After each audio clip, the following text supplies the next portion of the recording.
Hey, everybody. Welcome to Rage and Love, where we passionately debate, explore, and review topics about religion, science, history, and current events. Today is just myself as a host, and we have a skeptic over here. Some random skeptic that snuck up on my podcast today. Skeptical Scott, how are you doing today? Hey, I'm doing so good. I'm up here in Michigan, and Okay. we've had a lot of snow recently, including right now. So I almost didn't make it here on time because Oh, the wheels were spinning, and it's fun to drive in the snow though. I kind of like it. It's fun. do you? Do you? Yeah, bring it on. It's great. I don't drive, but like we when we visited Seattle and Denver, there both times there was a lot of snow. Oh, and Canada was pretty Hmm. snowy. But it was an interesting experience. I wouldn't say it was fun, but it was something. It was an experience. I When don't you know. grow up on it, I don't know. That's It's true. different. It's different when you grow up on it. It's kind of more of an adventure and a challenge, and I mean, Yeah. I grew up doing donuts in parking lots. Uh, you know what those are, right? Oh yeah, yeah, yeah. Like Okay, spinning. yeah, yeah. Yeah. Woo, yeah. Well, it's Like harder these days. we do them here, but without the snow. Minus the snow. Gotcha. It's pretty fun. Yeah, I don't know. I like the cold. I much prefer cold weather to what we get here in Texas, which is Satan's armpit. So I with the work I do that I'm not going to name, they're based out of Texas. So there's many times I'm down in like Houston area, College Station area, and so I know it's weird to walk out in the morning and your car is sweating already. I or mean, so I get it. that's a good point. Yeah, yeah, we're close to Houston, and we have family in College Station, so we're like familiar with the area. Gotcha. Uh, Cool. yeah, I'm definitely I would much rather live in the north. I could put up with the snow. I mean, I just like get a shovel, learn how It's to shovel Yeah, snow and stuff. Like, it's refreshing. or It's make the refreshing. kids do it, right? There you go. I have a Yeah. teenager, so that's the perks of having a teenager. Hey, You can can put I them to work. actually jump in that this is one of my favorite times of the year too because I love celebrating the holiday of solstice. Yeah. Oh, cool. Okay, I mean, okay. and I actually do mean that the winter solstice of there is something about being out in the absolute dark when it's snowing and it's still and you can almost hear the snow hitting the ground. And that just I know that it's that time of year. It's that time of year. I I actually enjoy it, and I know some people they get sad around this time because of less sunlight, because of family issues or whatever. But me, I like appreciate the breaks and just not doing a lot and going outside. That's true. Yeah. I mean, not gonna lie, Christmas is my favorite holiday. But I never saw it as a Christian holiday. For me, it was just like I Right. think it was because of my experience growing up. We never celebrated it in a religious way, even though I do remember a Christmas where we had the little setup, the Jesus, Nativity, is it the yeah, nativity scene? the Yeah. nativity scene, Yeah. right, right. I do recall that, but I think it was just because we were kids and we will see it probably in the movies, and we might have wanted to do it. Like I don't even remember it having any type of religious meaning for us. But like I love the Christmas lights, the cold, and eating soups and hot Yeah, stuff to stay that's the good warm. there's a song by the Vocal Few, I think. It's a group. Mhm. I don't know. It's been a while since I've listened to it, but there's one of my favorite songs is Ice Storm 2008. And if you haven't heard that, you should look that up, AJ. I think for the Okay. same reasons you just described, it's kind of like this idea of there's been this ice storm, we're all stuck, we can't go anywhere. Let's have some hot chocolate and let's like wave at people and say Merry Christmas, like regardless of religious backgrounds. It totally puts you in that mood. I'd rather have that than Mariah Carey anytime. So, not that she does Oh yeah, more. she came out already a couple days ago, right? I've heard that's the rumor. It's all over my feed. All of these funny memes of like Mariah Carey coming up. Uh, that's funny. She Hey was AJ, as singing. far as backgrounds, and you're making me reflect on my own background in terms of Christmas and all of that. I didn't grow up in a big time religious household. You Hmm. know, I would say my parents were pretty ambivalent about the whole thing, but they allowed us to go to many other people, other friends. Right? We were in a house where we didn't have people over a lot the whole time. A lot of time, we'd always go to other people's houses, and so because of that, we'd go to a lot of churches, etc. But let's also put it this way: for us, like Christmas wrapping paper was the newspaper. Okay. And it was extra special if it was the Sunday comics that actually that's the colorful wrapping paper. That's the kind of what we grew up with. But Oh same reasons though, AJ, is that it was more about just like hanging out and having a good time than it was religious per se. yeah, yeah. For us, yeah, we grew up very very poor in Argentina, and so like sometimes there was the wrapping paper wasn't necessarily wrapping paper, or sometimes stuff wasn't really wrapped. It was just under wherever tree we had. I have a funny story. All right. Yeah. So my mom is an atheist. All right. Like growing up, she's a skeptical thinker, and there was one Christmas. I must have been maybe like 8 because I have pretty good memory of it. And we were dirt poor at the time.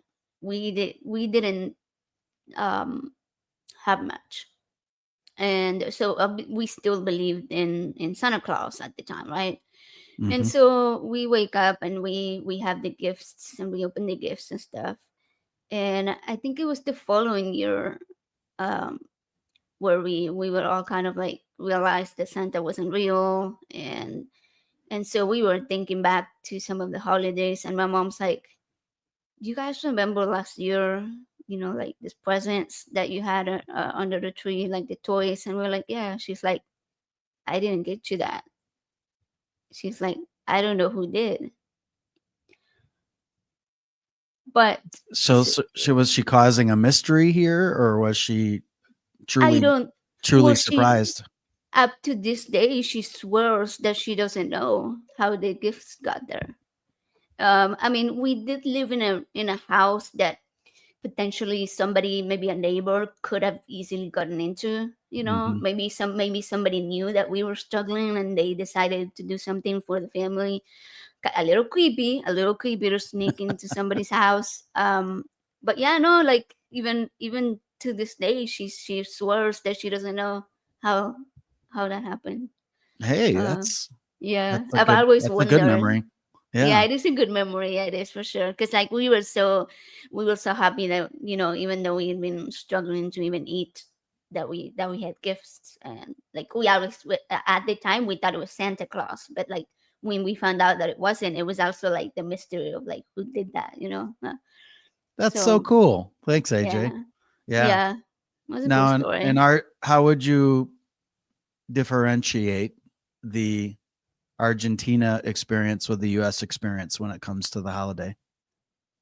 Oh, it was like way different. Like I would say because we grew up in sort of the countryside and it was like not very populated area. We Hmm. knew all the neighbors, we knew everybody that lived there. And I don't think anybody was very religious as far as I remember. There was no churches in the area, so we didn't have a church. Sometimes there was a bus that came to our school and they would bring they I do think they were from a church because they would bring religious books and stuff, Sure. right? Like, well, the Bible, not like kids Bible versions, With the is cool what it was. illustrations in there. Were there illustrations? Right. Yeah, yeah. And so that was like the only Yeah. religion experience that I had. So for us, like the holidays was like more about getting together with family, and it didn't really have any religious meaning. We didn't do prayer, we didn't do anything like that. It was just like but the experience of eating together, that's the biggest memory that I have, like cooking with my mom and my sisters, and um having a cool meal. It was like, sometimes it wasn't the fanciest meal.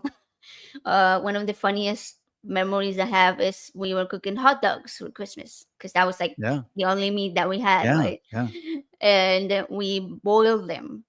And I guess we forgot that we put them, and we were cooking other stuff, and all the hot dogs kind of burst open, and so we ate busted hot dogs for Christmas that night. It was so funny, but like, I don't know, it's a memory that I really love sharing, because it was a good memory. It was funny. Well, thanks for sharing that. Oh yeah. So let's just start it with about you. Enough Yeah, about me sure. right now. I Everybody heard I about my Christmas stories already.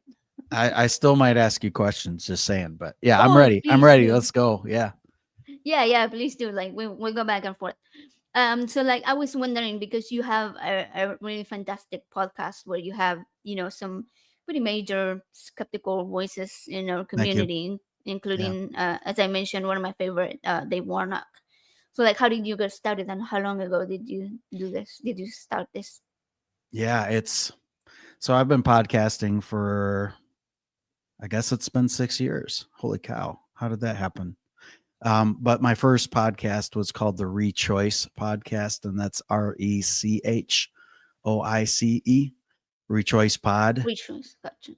And that's still out there. Oh, You can still find it at rechoicepod.com. It's still live. I just I ended up closing it down about a year ago.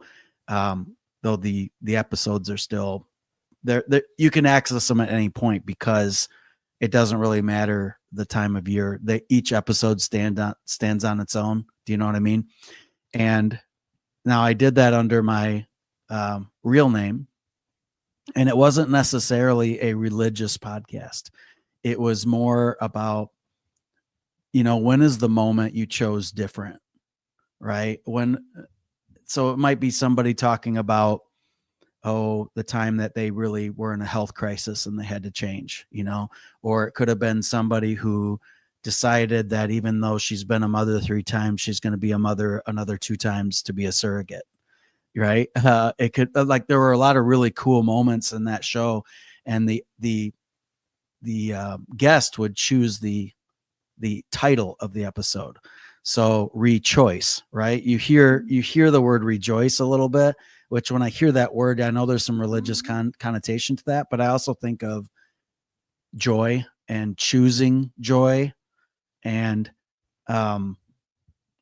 so the episode titles might be renew, or reignite, or reevaluate, or reanalyze, or, so that it was a really fun, I guess it's reframing is what people are doing. They're looking at things that have happened, or moments that they've had to just pivot.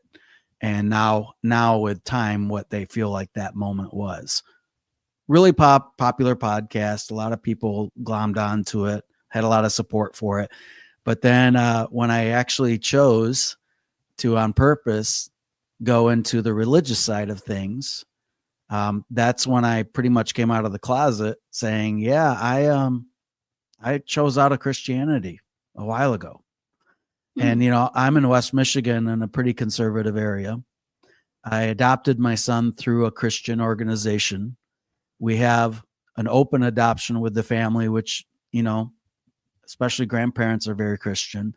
So it was in a really weird spot for me to be in, that even though several years before I had internally decided that I no longer believed. My wife is a believer, so we have an interfaith marriage. But that particular episode, caused a pretty big wave, at least in my personal life and with my colleagues in my work life. Um, enough to where, people were miffed.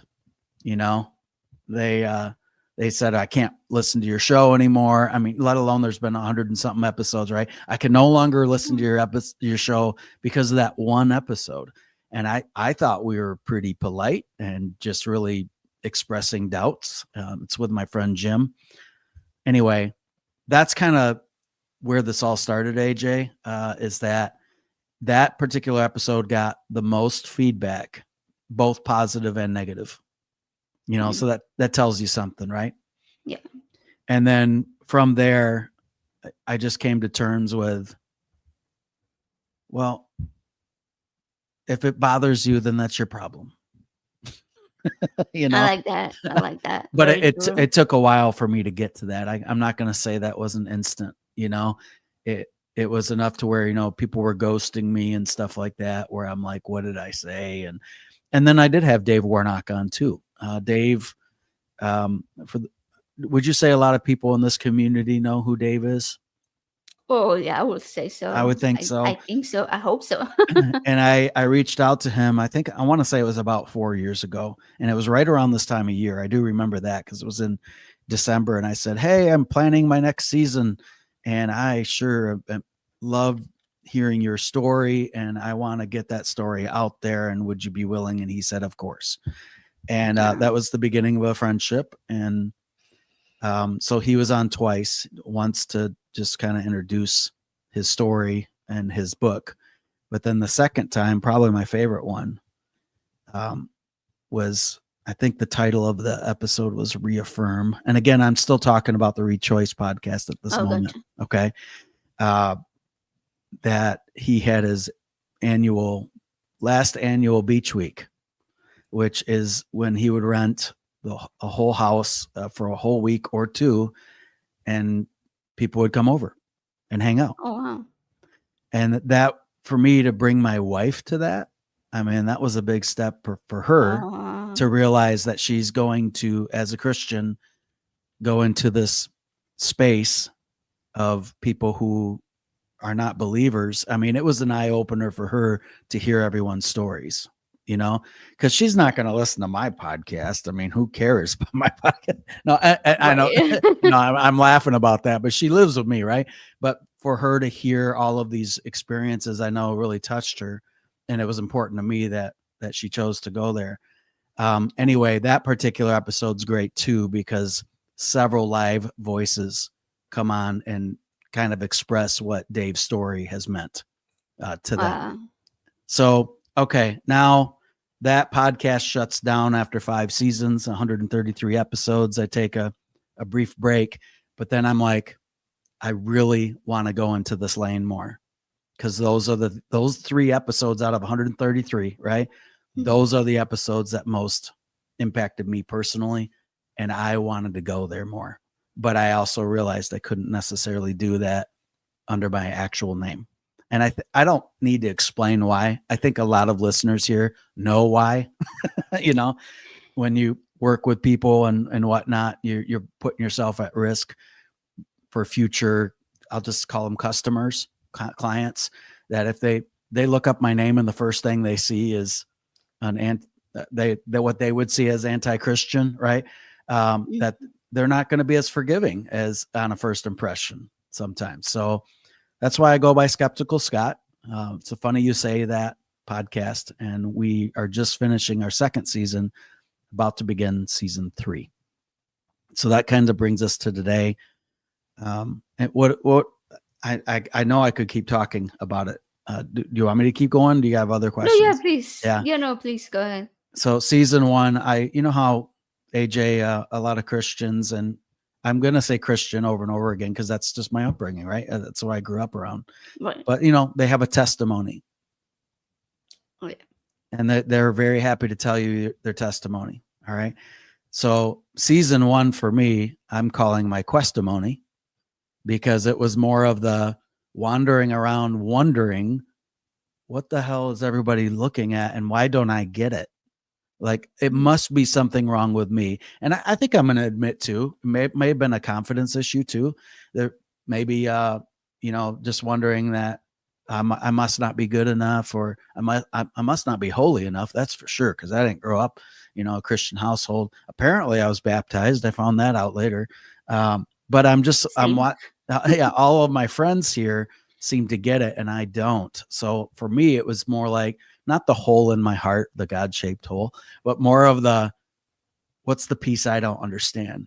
How is it that I don't have that part in my brain that just is able to you know, hear God speaking and all of that. Anyway, season 1 is just kind of that testimony through childhood of the different moments. And the reason why it's called Funny You Say That is it would take a claim that I heard as a kid and go, huh, Jesus was a virgin, or not Jesus, excuse me. Mary was a virgin, huh? Mary, like I remember as a kid going, I don't get it. In fact, to make it solid here, I was at a friend's church and they were playing a quiz show. All right. Mhm. Where they get people up on a stool, one from each team, right? And they're just posing questions and you get points for your team. Easy enough, right?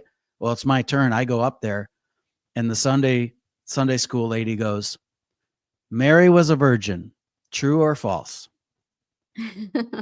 And number one, I'm already going, what a weird question to be asking a middle schooler, right? Yeah. But What a number topic. two, my brain's starting to calculate things. And I'm like, well, she gave birth, so she had to have done it with somebody, right? And so I'm just thinking, and I just said, false, false. And she looked at me like, Oops. you're a heathen, aren't you? Like, she didn't say that, but she looked at me like, you're a heathen, aren't you?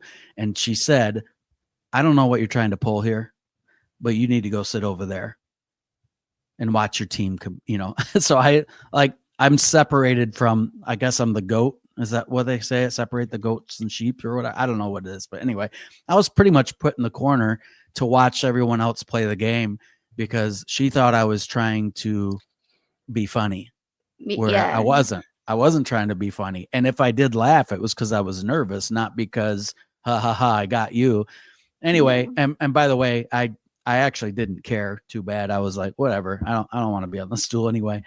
Um, but that's just one example of an episode where I kind of paint the picture. I have sound effects, all of that kind of stuff. I should also tell y'all, it's an audio podcast. I'm okay, okay, boomer. Yeah, it's an audio podcast. I enjoy like the storytelling and crafting and editing and putting sound effects and music, and so I kind it's more of that. And yes, I have a lot of interviews interspersed throughout as well. Um, so that was season 1. Season 2, which is about to finish, is really when, okay, I'm doubling down now. I got to be a Christian now because I'm a father and I'm a husband and I'm supposedly the leader of the family. And if I don't believe in God or I'm unsure, then I'm responsible for my wife's soul and my son's soul now as well. So it's time to double down. And so for about 10 years, I got very serious about Christianity. But Wow. then Like eventually it just trying hard to believe, right? yeah, oh Yeah. yeah, trying and doing all the things. Yeah. When I say doing all the things, what does that make you think of, AJ? What's it mean to be a serious Christian in your mind? Like, what are some things that you think that might mean? Ooh, well, I mean, I suppose it depends on the denomination. I mean, True. there's so many different ways. But I mean, what comes right to mind is like preaching to other people, trying to save people's souls, and trying to convert people so that they, will come to accept Jesus. Yeah.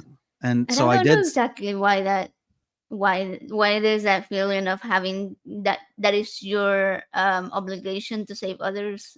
Or, So there was an element of that, but for sure, I felt like before I could even do that, I got to be a master at this too. So, really studying the Bible closely, front to back. Just doing all those, joining men's groups, Bible studies, and then yes, inviting people like little pamphlets of, "Okay, come to our church. This has really changed my life, and it could change yours." And you know, I started looking at the people in my life as projects instead of people. mm, Like, oh, there's right. another unsaved person. Oh, there's another unsaved. My parents. Oh no, So it became. I think it really increased my anxiety. Oh, You know, sure. they say it's a peace that you get, and I saw it more as anxiety in my brain. Well, I think that's because what you mentioned earlier, right? Like you begin to doubt yourself. You begin to think you're a failure because you're not able to save everybody, or even if somebody does come to believe in God, then or Jesus, then um, you start nitpicking every little thing that they're doing wrong, that makes them, not the right kind of Christian, or they're sinning, or they're doing something that's not gonna lead them into heaven. And so, like, there's a lot of guilt, and Yeah, yeah. there's And a lot of I guilt think involved. yeah, AJ, I definitely, carried some of that guilt around. And I think the other part too, like, here's another example, a real memorable moment where we're at our church that's about to move. They're painting the the walls of the church that they're about to sell because we're going to get a bigger church, right? It's going to become more of a mega church. But they invite everybody to write people's names of the unsaved before they paint over the walls so that their names are always there, Wow. right? And so I go up there and I start writing my parents' names, and I just start crying, right? Because I'm thinking they're going to be an eternity and on fire, blah, blah, blah, blah, all that kind of stuff. But it was also a moment of, this is fucking wrong. uh, I have a quick question. Sure. What was the reason you thought your parents were not saved? Did they not They believe weren't in? believers. Yeah, Oh, okay, gotcha. yeah, because I grew up in, again, kind of, even though I was baptized in a Catholic church, I suppose, by the time I was growing up, they no longer believed. They weren't a part of it at all. So I was constantly at friends' churches, and I hopped around in a lot of churches. And I should say too, I got a good diet of going to church because I was on a church choir for a Catholic Oh, wow. church. I was at my friends' churches, which was the Reformed church. I was so in this area where I live, there are churches all over the place. So you're going to be invited. And so I'm going to go where my friends are. So I certainly had that background of seeing it, but not from my family. Right. But here it is coming to a head of, now I'm being serious about it. And I'm realizing not just my parents, but pretty much everybody in my family, my brothers, my sister. I'm like, how can I believe in this loving God that would do that to them? Yeah, Right. yeah. And I don't care what people say about free will. I'm like, what's behind curtain number 1 and what's behind curtain number 2 is not free will. You don't get to see any of them, right? Hey, God loves you, or else is also not free will. You know what I mean? And Good point. I'm just that. So anyway, back to the podcast. Those little snippets are a part of season 2 then of when did it really start falling apart, right? And so by the time that the season 2 is ending, I've chosen out. And again, I want to say too, there are plenty of interviews throughout like the solo interviews are more like, here's the next chapter. I tell the story with music and sound effects, right? And then there's interviews every now and then as well. So you probably know Steve Chikadis, Oh, yeah, right? yeah. Yeah. So Yeah, he's he's been been on on. my show twice. Yes. Same here. Yeah. And several others as well. So I don't want you to just think, hey, it's the Skeptical Scott show about all of his story. No, Yeah. it's kind of interspersing because I think that would be boring, right? But I know a season 3 coming up is going to continue to be interviews, but it's also going to be more about, all right, now let's have some fun as far as what are the funny things that are said in the Bible. Maybe almost like a Bible study in a way, of like going ahead, and I hope we can be comedic with it. I know we kind of surf that line sometimes of, well, what's disrespectful and what's funny, so I've I offended some people with very, very bland humor around religion, like asking, "How did you sin this Sunday?" yeah, yeah. Oh, I like that. Yeah. So, yeah, I'm kind of excited about season 3 because now I can move off of the of that particular storytelling, but instead just I'm going to have a lot of fun with it and I'm going to keep it going. That's But cool. That sounds fun. yeah, I'm having fun. And Yeah, I'm looking forward to it. I've Um, always said too, AJ, if only 10 people listen to an episode, well then I just had a great conversation with somebody, right? And if Same. and if it's more, great. I have found it's a little harder to, like, the Rechoice podcast blew up, but I think it's because people were happy to share it. Mm-hmm. Wouldn't you say? Yeah. And podcasts and shows like ours, friends want to Oh. share it, but for Oh. this, but for the same reasons that I felt nervous to share my past episodes, right? They have the same nervousness of they let me know, they email me, they call me in terms of this is where I'm at, but I just can't put it out there right now. Like, so Wow. that means actually a lot to me, though, that hey, you're not alone. This was a show I wish I would have heard back then, because how many of us think, is it me? Is it just me? And the reality is, and we can see the stats now, you're far from alone. And that's a cool thing too. That's part of probably what you're doing here, AJ. You're Yeah, building yeah. ways to human. I love that title.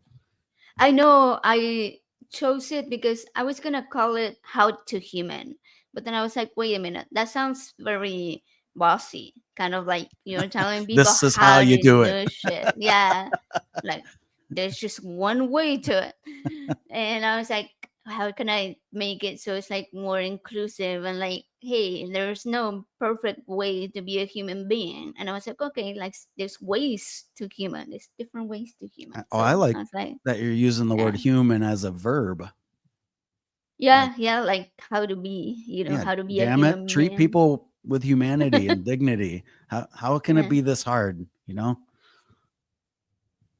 yeah, it's pretty cool. So I had a question when you were talking about writing your parents' names on the wall of the church that they were going to repaint because they were not saved, and so at that time you were very deeply into at least attempting to be, a true Christian. Yep. And I always have this question, and I've asked many questions who are still questions, but they, kind of try to avoid answering the actual Oh, I question. can't wait. Bring it. Yeah. So how, like in your mind when you were a believer, how did you see?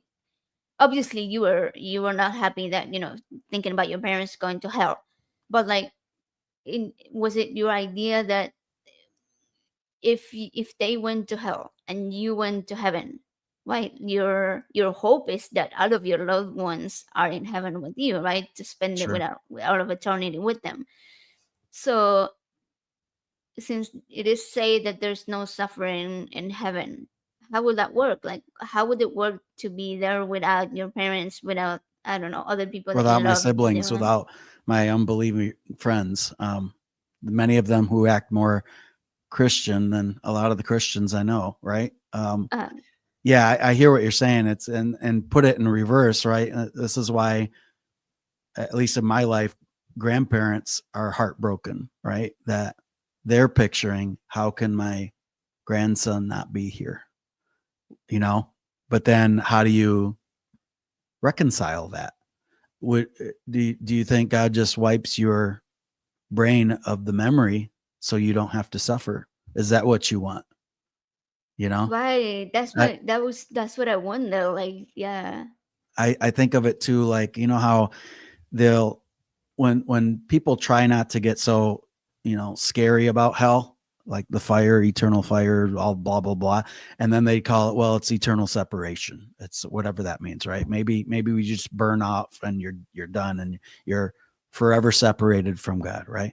But again, I'm thinking, well, isn't that what you're asking us to do, is to separate eternally from those we love? That, those we love that are right in front of us, that we can touch, feel, and uh, you know be with.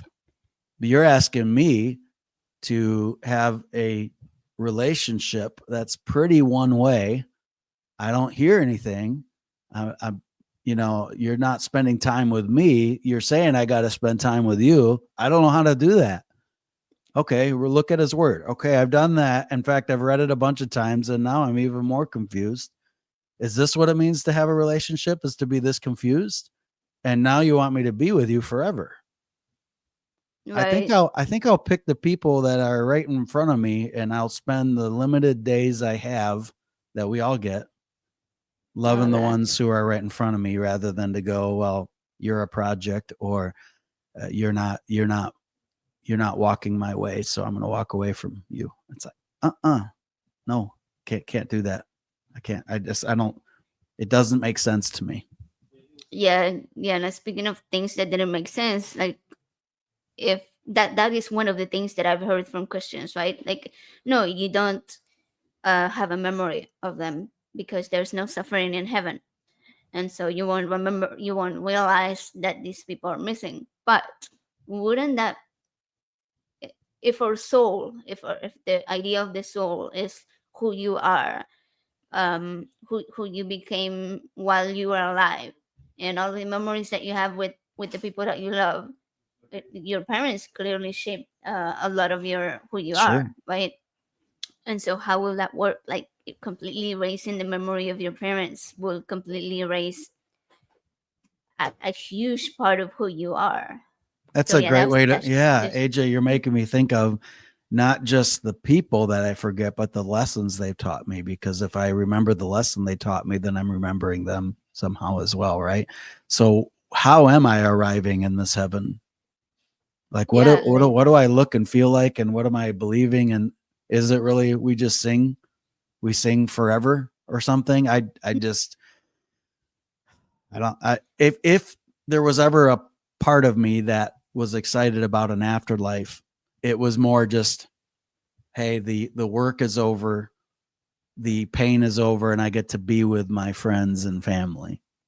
It was not, I get to go to this invisible being's house, mansion, whatever, or he's prepared a mansion, or however they did talk about it. I think it's just human ramblings about what it could be if we had our, wish list put together. That's all we can do, is put our wish for. imagination to work and then call Yeah, that our hope for heaven, right? Um, it yeah. just, And I do think a lot of people hold on to that idea of there being a God simply because um of that comfort, of yeah, it's like comfort. being able to see Yeah, your family forever, and being and continuing to experience your life forever, because we don't know where we were before we were born. So all we've ever known is being alive, and like nobody wants to stop having that experience. Like, well, the ones that are having a good time anyway. sure. And I mean, I think of it now more as, when I die, hopefully I know it's coming or something, right? Hopefully I can plan for it. I mean, we never know, as the saying always goes, but there is a preciousness to these days we have now, because we realize this is the one shot. Like, I'm going to start saying no to things I really don't need to say yes to, because Yeah, this is the life I have and this is what I want to do. And what am I going to do now? Like, I think it really, when I actually finally said that to myself, AJ, 10 years ago now, I think it was, where I'm like, I felt, yes, I felt a sense of relief, like to actually express it to myself at first, to go, wow, I'm not going to worry about this shit anymore. Right. But then there was also this clarity and an increased responsibility of, so what do I want? Like, what do I want to do with, and that's the freeing part. I mean, it's scary because there's responsibility with that, but I'm not waiting for a spirit to answer my questions. yeah, I'm not doing that. And I, I don't know. I sensed more urgency, not in a frenetic way or anxious way, but more urgency on, well, let's go. All right, what do I get to do next? do And things. Yeah. yeah, and I did, how a lot of times we're accused of not having morals or values or whatever. And I've heard that. you've heard that, yeah. The whole we just want to sin. That's our values, right? That's our yeah. But I really respect the people I've met in the last 10 years because they are not handed down their values. They're not taking it from some external source or from a holy book full of holes, right? They're defining, okay, what do I want these days to be, and what are my core values going to be, and how am I going to live to those? Those are some of the most people filled with integrity that I know, right? And I'm sure there's assholes everywhere too. We know that as well, Oh yeah. but I'm just glad that, I think a lot of the Christians I know would say, well, I'm moral because I follow biblical values. And I'm like, you are still interpreting values. Like nobody Yeah. can even agree, even within the Christian community, on what values are really the values, So it's like, hey, we're all interpreting anyway. I'm just going to go ahead and strip away the supernatural part of that. Our life is beautiful and challenging enough without supernatural layers added on top of it. Like, isn't it hard enough to just look around, let alone adding things we can't see and intentions we can't know that are from other spirits? And like, hey, let me just strip that part away and deal with what I have right in front of me. Yeah, that's true. And I have this kind of cheesy quote that I always share that I No, come I up can't. with. Yeah, yeah. Well, it's about the afterlife, right? And I always say that the only afterlife that I'm worried about is what I leave my kids. Yeah. The Yeah. afterlife, like that will be after my life, like they will be left here with this world. And so for me, when I see a lot of people saying things like, oh, like a couple months ago when they had the whole raptor thing that was coming and everybody was just ready to Again. go, and Right. yeah, like people like gave up their pets and like Is because that true? Did people really do that? I can't believe it, but I guess that happens, isn't it? that's awesome. Yeah, somebody It's like sold their yeah. car and their house I and won't. shit, and I was like, I need wow. somebody to watch my pets while I'm gone. Right. Yeah, well, because pets don't go to heaven, and so they were counting on the heathens to stay on Earth and take care of the pets, and Hey, if this so little Nico, I have a dog named Nico, you guys, if he can't come with me to heaven, I don't want to be there. He's like such a sense of joy. If that's really what this is this a joyful place, then he better go. right. But that's all right. I think I interrupted you, AJ. Was Oh that no, it? you're That fine. You're just fine. that the afterlife really is. What impact have I made on the people around me? How are they going to remember me? Have I left anything? Have I left the world maybe just a little better than it was when I arrived? Right. And eventually, hundreds of however many years, people aren't going to remember me anyway. And guess what? I'm not going to remember that they don't remember me. That's So, true. That's but true. that's when I hear the word legacy and stuff like that. That's what I think of as just how have I impacted people? There's the afterlife. Afterlife, what happens? That's good. I like that, AJ. Yeah, and my teenager and I were reading a philosophy book as part of their homeschool education, right? Because I'm like, Yeah. you're gonna be a thinker. That's what we were getting into like a very basic sort of philosophical ideas, and it was talking about purpose and meaning of life, and we were having this discussion like of when when you feel like your life will last forever, that you will have eternal life, there is no motivation to take care of the life that you have right here, of the home that you have here, right? Like talking about Earth. And so for me personally, the more skeptical people that I've met are the ones that seem to care more about the kind of world that we're gonna leave behind. So yeah. Christians would push back and say we are stewards. And I would push back and say, how are we stewarding so far? Like, how's Oh, it going stewarding the earth and the all the species that are now extinct a little bit at a more rapid pace than it normally would have been, or all of that. You've probably heard this too. I want to say, oh shoot, what's his name? I don't remember his name right now, but I heard it on a podcast. Okay. Earth is where we wipe our feet before we go on to heaven. Oh, ouch. Oh, Which, that's so bad. but isn't that how some people, That's awful. they would never say that, right? But I think about even politically right now, how people will rationalize what's happening politically because it's ushering the end of the world sooner, so we can all go, so that the Jesus returns and all of that. And I, when people accuse us of, we just chose not to believe so we could sin, my pushback to that would be, no, you just love to sin and be forgiven all the time. So who's the one really sinning here? If I'm constantly always going to be forgiven and I'm never ever really then responsible. How many times have we also heard somebody's being brought up on a court case for something atrocious that happened 5 years ago, for example, right? Or longer. Mhm. And they're like, but they're a believer now. They're saved now. They're a different person now.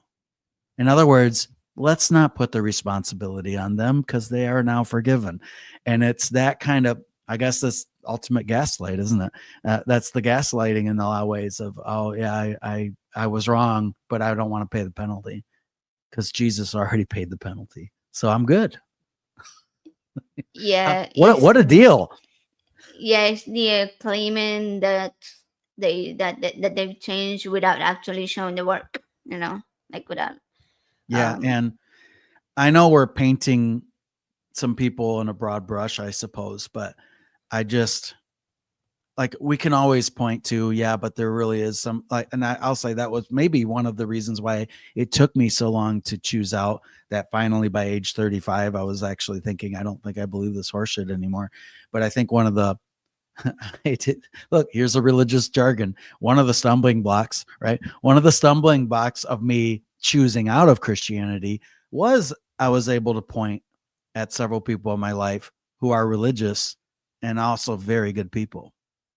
yeah. So it's hard to say no to somebody that you respect so much, you know. Um, so if there's any God out there, I more saw some of those human examples of people who were truly living, generously, with compassion, etc. It's just that I can point to many more that are not that way.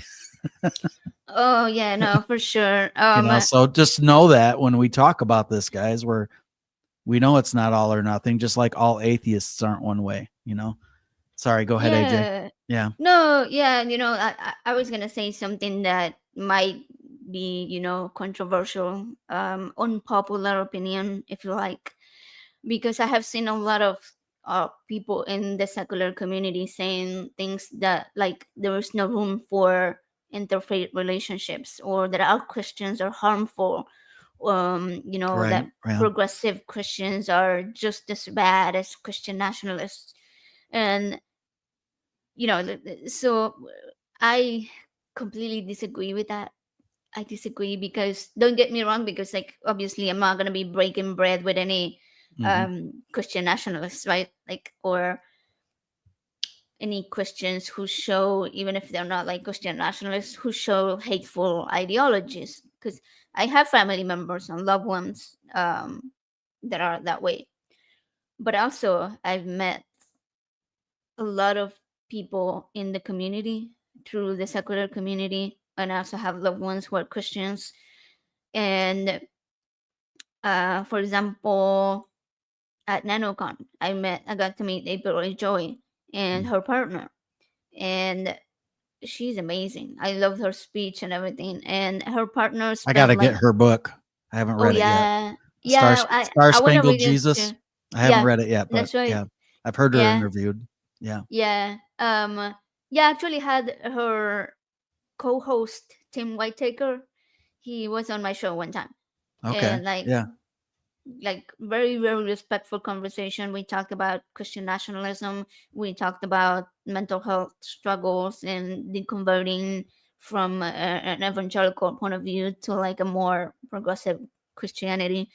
So it's great. So I'm just saying, like, all of these people are Abel's partner, right, who's transgender, spent the whole Saturday with my teenagers, women, and their kids. Were like, I don't know, like a little bit younger, but like they were all just at the pool and hanging out while I was doing all the speeches and stuff. And like they had a great time. They're really good people with really good values. Like you know, so I don't know. I see also people like yourself, right? Married to a Christian. Steve Hmm. Gikadis. I probably Uh, butcher the name. it's Jacadis or Jacadis, one of the two. But Okay, our Steve's a good friend. apologies. Now But he'll be he's all good. Yeah, right, Steve. We call him Steve, we'll call him right? Like Steve. Steve is also He's married. probably listening Yeah. actually. Oh, But cool. yeah, can I Oh, jump yeah, he is. where? No, I'm going to talk about what Steve does because he's, his book Humanism from the Heart. I think that is a big shift that's happening right now. Oh, Is yeah. that, when you think of something like September 11th and you think of the birth of what do they call them? The four horsemen of the apocalypse for atheism, right? The the Dawkins, like those big names, the angry atheists, kind of like gave voice for a lot of us.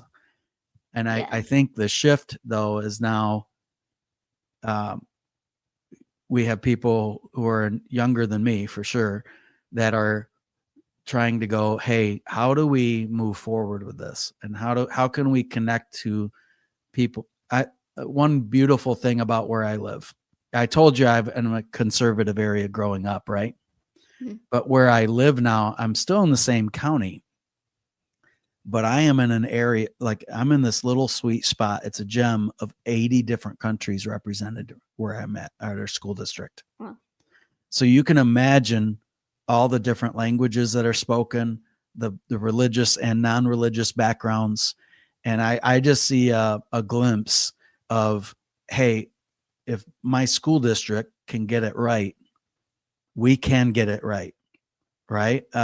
We can, or at least we can go to a better place than where we currently are in terms of work, getting along with people who are different. Um, and that gives me hope, the humanism aspect. And I'm definitely embracing that humanist side more than the agnostic atheist side. I mean, I'm all three, right? Um, that's fair. but that's more what I'm interested in these days is instead of, um, like the amount of times somebody will say to me, "Oh, you were hurt by the church, weren't you?" Like kind of like a get over it, right? And I'm Mm-hmm. like, "No, that's not my story. Uh, I didn't have this massive church hurt. That's not it. But I hate how dismissive people are about that because there are certainly people who have. But now it's like instead of this anger and sadness and frustration, it's like let's actually go move into action here. I think of some of the works like Secular Rarity and others are doing. What's it called? Secular Rising, I think. Um, Yeah, I do all their social media. yes, and then oh, cool. You know what? I didn't know that, AJ. That's really Yeah. cool to know that. Or well, like with Steve. Steve does the Sunday Assembly Detroit. So it's sort of like a church service, but it's for non-church people, and it's once a month. But a lot of it is action oriented. Like, how are we going to make this city better? How are we going to do this better? And I love that pivot that we are trying to figure out, um, not just intellectually what's right and wrong, but more the how do we how do we harmonize what we say and what we want to have happen? Like, how do we do Right. both? And it's giving us a way to do that, and it's giving people a sense of belonging. And Yeah, I, it's yeah, interesting because when I started with Secularizing US, we we came in a little bit strong on the spicy, like the oh spicy yeah, atheism at first, and then we all got together with SR and Sydney Davis and Gary Parker, of course.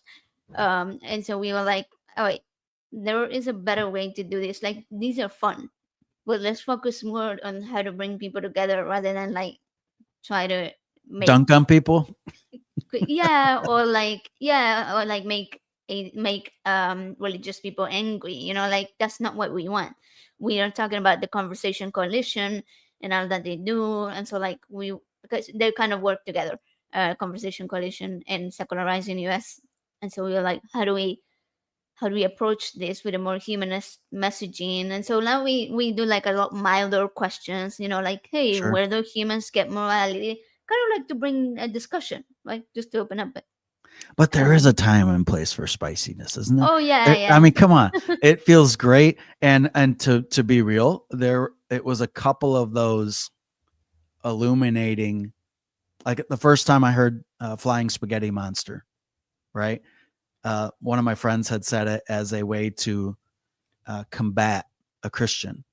Um, and all the three people on the social media I was friends with, and I'm watching, the popcorn, I'm watching this argument go back and forth.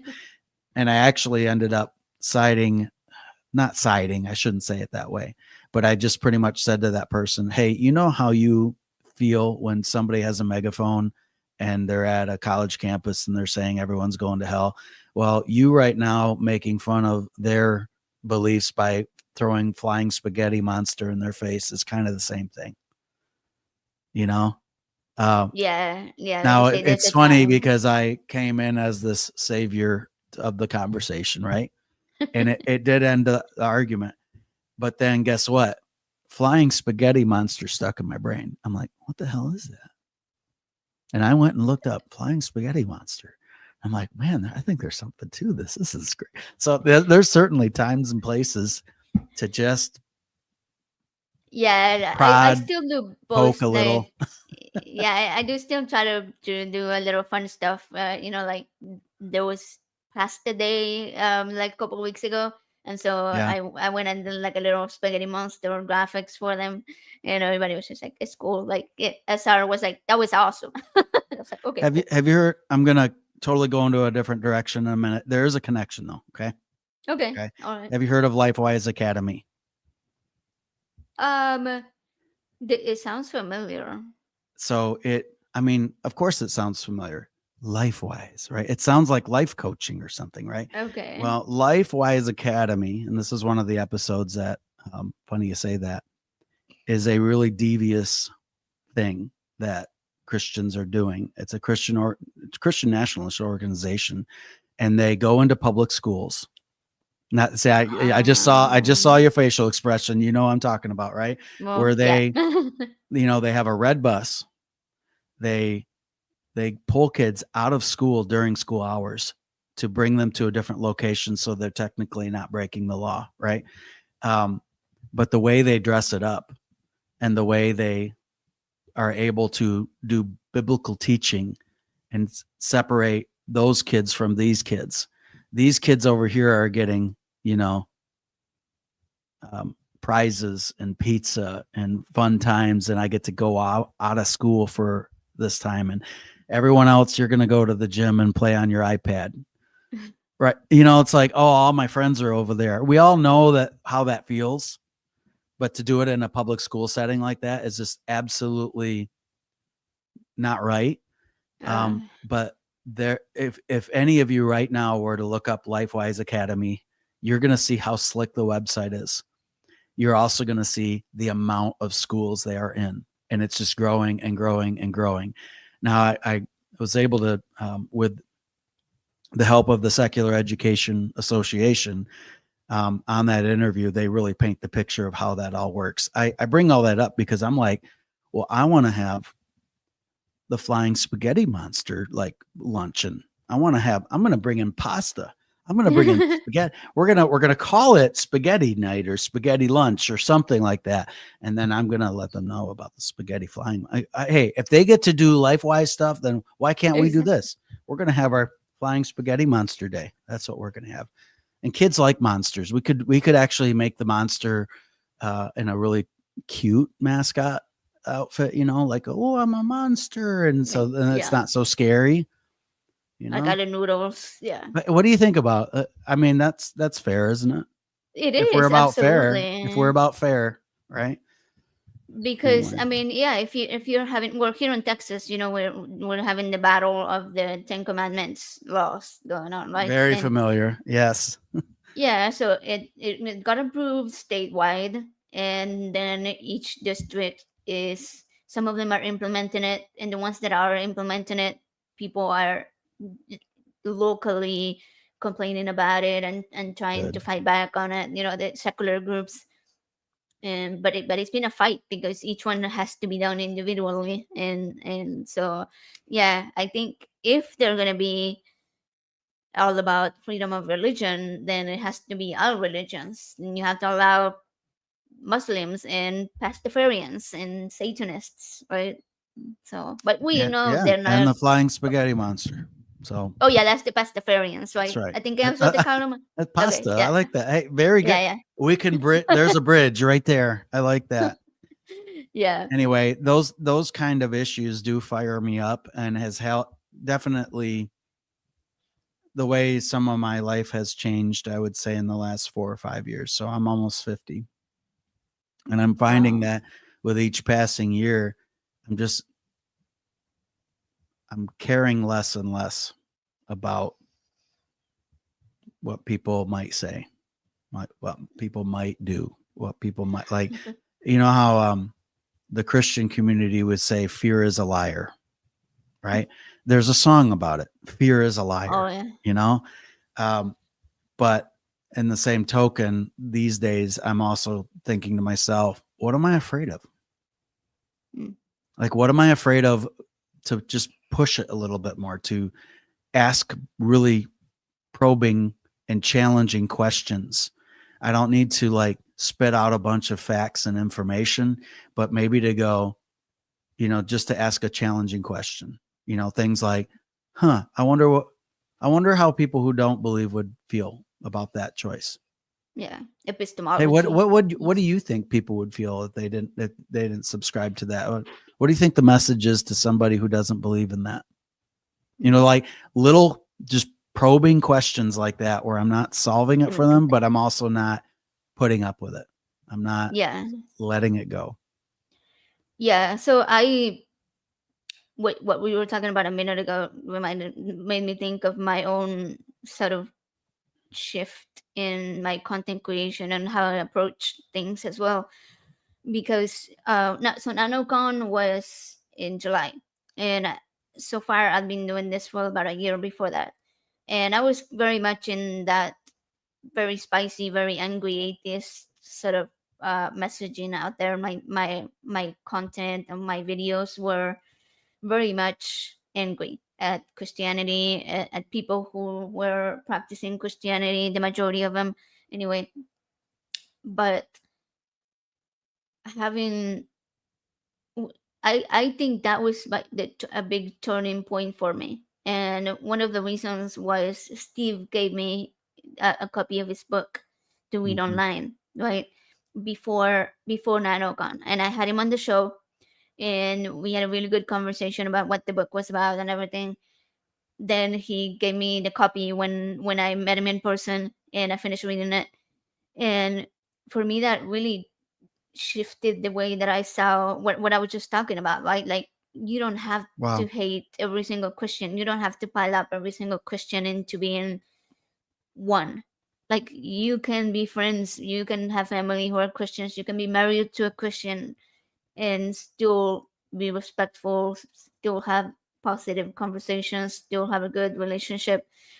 And it really helped me navigate some really rough situations that I'm not gonna get into, but there were some really rough situations that happened after NanoCon that I had to deal with, and I was like, how do I handle this? These people that are doing harmful things to myself and to others, I don't want to burn down the entire world and bring everybody down. I want to approach this in a way that ends up in a positive way, and I would say that Steve's book was what did that for me, and seeing how I was able to handle that situation with humanism rather than anger and reacting, rather than responding.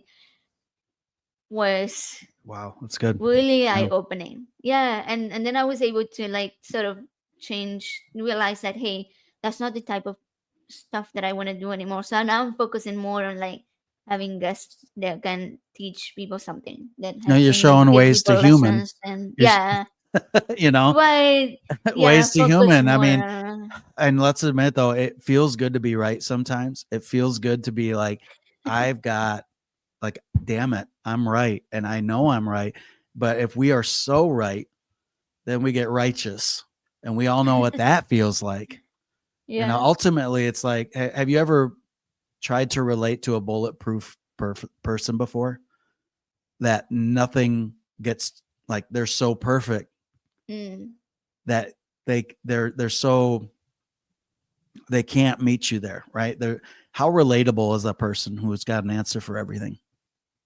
You know, you can be very right and you can be very alone as a result. Well, yeah, yeah, you can. Okay. I just yeah, and then of course then there is the time of well, I do have boundaries too. Yeah. It's not this or that, you know. It's how can I draw the lines I need to draw? How can I model what true humanity and humanism looks like? And I can model and model. Eventually, there might come a time though where, I've been a thermostat for a while here, setting the temperature. But if they're not willing to come my way at least a little bit, then maybe it's better for both of us that we're not connected anymore. You're obviously not happy with the direction I'm going, and you're not going to go my direction in any way. And that I'm going to say that's fine.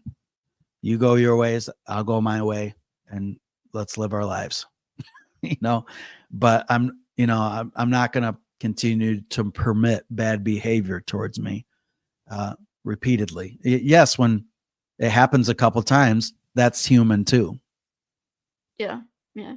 I screw up, right? I screw up.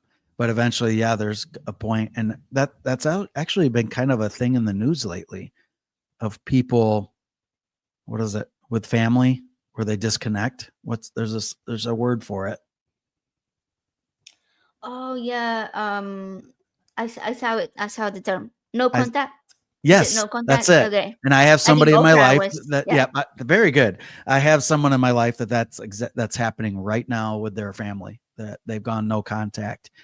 And I don't think it's a fad. I think it's a way to protect. And I think it's fair, especially if it's been repeated, you know? I will And say. yeah, I had a got some advice from Seth Andrews about this because I was yeah. struggling with a very similar thing, and I always look up He's to he's his definitely surfed wisdom. those waves, right? I mean, he's been Oh there. yeah, Yeah. yeah, yeah. So I asked him, I was like, "What is it? What do you do in a situation where someone is harming you that badly? Would you would you cut them off?" And he said, "Yeah, like just because somebody shares your DNA or blood doesn't give them permission to cause you harm." And so Yeah. if you have people in your family who are causing you harm, who are actively, um, doing things that are very, very negative, or that put you at risk, that put your loved ones at risk, then you have to make that choice. And just because they're blood related doesn't mean that you can't cut them off. So yeah. Yeah. There's a saying in leadership circles, it's not related to this, but I can see the connection, and that's what we permit, we promote. And so Yeah. if I'm going to continue to permit bad behavior towards me, then I've just let that define our relationship, you know? So if someone's behaving in a way towards me that's, I don't know, dismissive, mocking, not accepting or valuing what I value, eventually I'm not gonna allow for that. And if that means, okay, I see you've chosen for us to no longer communicate with each other. It's like, sorry you made Yeah. that choice, but you did make that choice. It's not just saying yes or no. It's your actions are speaking more than the word yes or no right now. And your Right. actions say, you don't want this relationship with me. You want a different relationship with me that doesn't exist. Yeah. Yeah. So if you can't Exactly. have me this way, then have a great life. So Yeah. easy to Exactly. say, so easy to say, have a good life, right? I, I'm not going to act like I don't think I've had a um, serious cutoff yet. I've had some distancing by my choice. Yeah. It's easy when they live 2.5 hours away and I see them on a holiday, right? Yeah. But I know it's a lot more difficult when it's somebody who A, you see all the time, B, like imagine being in a situation where you are financially dependent on that person. Like I haven't had to worry about that, but I know people in my life who are in that moment right now. It's like, okay, well, if I understand what you're saying, Joe, but if I say, well, I'm not going to tolerate that anymore, then I am actually saying, well, I guess I'm truly independent because now I no longer get financial support, housing, et cetera, and I've got to figure it all on my own. And that's where it gets a lot more complicated than just, well, I'm right. Yeah. Absolutely. Absolutely. That's And I can't relate to that side of it. Like I can relate to from an employment standpoint, like fearing that your employer or that the group you're with believe one way and you don't. Like I can relate to that side and the fear of, well, I might lose my job. I get that side, but I I have a hard time. That's not the way to say it. I feel for people that are in a situation where it could end a marriage. It could involve kids in custody. oh yeah. It could involve the loss of financial security. You know, um, let's say like for one example in my life, there's a I call him a kid. He's half my age, right? But he's in the situation where he's been booted out of his house, which I know age 25, you should be on your own by then, right? But it's not just that. It's you're no longer in our family business. You're no longer going to inherit what you thought you were going to inherit. And that's a deeper cut than I can like I understand. Yeah. Especially with people who, if it was the parents, then that's someone that you literally know in your entire life. So it's hard That to have loss catch of somebody like that. Yeah. It's not identity, easy. Yeah. Oh that's yeah, yeah. yeah, It's kind of like what we mentioned earlier, right? If you go to heaven and you're not gonna be with somebody, then God might erase your memory of them. But like, if you cut somebody off here in this life, you get to unfortunately, experience you it now. can't. No, Why you? you can't, but meaning like they're acting like they're erasing their Yeah, memory of you. but you can't erase the memory of them, Exactly, right? If man. What a it's connection there, Yeah, because if man. somebody that you truly love and care about, but that person's no longer in your life, but they're still alive, and you see them moving on and acting like nothing happened, and you're over here like, I have no son. I have no daughter. Don't ask me to babysit your kids. Those kinds of statements that are go right to the bone. I'm thankful I haven't had to experience that. But again, it makes it even more important the work that you're doing, AJ. It's the reason why, people are like, gosh, for not believing in God, you sure talk about God a lot. I'm like, that's a dismissive way to say, no, I am passionate about how, and I'll say it this way just because it's the two of us talking right now, right? The poison of supernatural thinking and how it's impacting people I love. That's yeah, why yeah, I'm passionate. That's why I'm passionate about it, because I see the devastation that is happening with a lot of people I know, right? let alone the angst I had walked through. I mean, but more just, it's affecting laws. It really is, because sometimes there are Christians who are, you can see, are progressive, but at the same time their supernatural beliefs will lead to other bad ideas that they still holding on to, and that can negatively impact themselves, their family around them, and even society as a whole, right? um I don't know, things like science denial, like being Correct. anti-vaxxers, or Great example. Yeah. yeah, or people that hold um, a bad view of, like, that accept the LGBTQ part of LGBTQ, but not the T, Mm-hmm. right? Not the transgender people. Um, People that see ghosts or angels, and then that leads to them believing in demons and being haunted by it. That can cause people anxiety. It can cause them depression, right? It can cause those around them to believe in the same things, and those are, I don't know, those are harmful things to me. It might Yeah. not be as bad as like Christian nationalism, but there are harmful things that you are seeing your loved ones still being involved in, and you want to like shake them a little bit and be like, why? Well, it's like a snowball, right? And supernatural thinking. The saying I have on my show, the tagline is, drop the supernatural, embrace the rational. How great would it be if we could just like be rational enough to have conversations without our emotions like clouding everything, right? Um, that's what I'm hoping for. And I think when we easily believe something that maybe we grew up with religion wise, I think it then becomes easier to believe the next supernatural thing or the next unfounded claim. And then it's shockingly easy to actually believe hundreds of things that don't have backing, you know? Cons- Conspiracy Um, theories. yeah. Yeah. I think about when it comes to voting. Now, I'm a former social studies teacher, right? So I was very passionate about civics and citizenship and learning all the people that I'm voting for on voting day and all of that. But how many times have you and I gone into a voting booth and we're like, I don't even know these names. I'm supposed to vote for two of them though.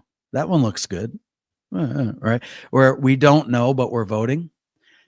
So I think of somebody at a church that the church is not supposed to advise people on who to vote for. They do it all the time anyway. Oh yeah. And that's the example of, well, I'm I'm a nice person and I'm progressive or whatever it is. But when it comes to something like that, well, what have I heard at church and what looks familiar? That sounds good, right? That's what I mean by it's just so easy to go along with the crowd instead of going, wait a minute, time out for a second. Like, hold up. And that's why I chose Skeptical Scott. And it's not cynical Scott. It's Skeptical Scott of like, look at what you're saying, Yeah. Yeah. research what you claim They- to what you think is true. Like everybody stop. What's the song? Stop. Hey, what's that sound? Everybody look what's going down. Really popular in the 60s. Okay. okay. It's the, um, It's a little far back for me. yeah, I am. I'm showing the boomer side. Um, it's the stop. Hey, what's that sound? Everybody look what's going down. And it was very popular during the civil rights era because that whole song was about, holy crap, we just had the Kent State shooting where, protesters were shot. Look what everyone's got these protest signs, right? And that was the 60s. It very easily could have been written for modern times. But again, skeptical. Stop. Hey, what'd they just say? Stop. Wait, what does that say? Wait, that thing I just read, who said that? Like, stop, look at, Wonder. Be yeah, curious. wonder, Yeah. be more curious. And there's the other scary side is that even that side of being able to research is getting harder in some ways. Yes, I know there's a lot of noise, but that's part of the problem. Oh, Is yeah, that, exactly. you know what I Yep. mean? Too much information and too Too much much information. misinformation. But I guess what I mean is that the current administration has been cutting research, Okay. cutting. Was that the song? That's it. Yep. Okay, Buffalo yeah. Springfield. Yes. Thank you very much for what it's worth. Yeah. I could sing the whole song, but I'm not going to. But thanks for we don't want dropping that in the copyright chat. strike. You're Oh, too that's good right. at We don't want that. We don't want it. it. But back to what was I saying? I forgot what I was saying now. Um, We were talking about voting and the civil rights, all of the no wait, that was past that. I don't remember anymore. Here, let me take another Yeah. sip. Let me take another sip. That might help. I apologize No, that's fine. for the That's absolutely distraction. fine. I wasn't even looking at the Um, chat. So, but fun I, fact, yeah. when you were asking about how many times have we gone into the booth to vote and not knowing the names, I became a citizen in May. And Hey, so my very first time voting was this high past five. November. There Right. we go. And boy, I'm glad you did it before Yeah, it was too late. it was good timing, let's just say. Yeah. Yeah, so I got to vote. Unfortunately, it was just a very small election, and for my district, there were no people to vote for, and we were It's just like yes or voting no on for. one thing. Well, it was just a propositions, but I had to look them up because they were very, very unclear in the wording, which is another example of how they manipulate Mm-hmm. um, people's perception of what they're putting out there, right? Because they make it a one or two sentences, so you don't really know what you're voting for. You think, And oh, we're voting for parental rights, but it was actually about not allowing kids to use pronouns in school. mm-hmm. Mm-hmm. It's all in the dress up of the Yeah. title. It's all the the Freedom Act. It's like, oh, that sounds great. The freedom to choose out or whatever. Anyway, that you just made me connect to what the thought was before, which was it's getting harder to research because of all the cuts that are happening. Yeah.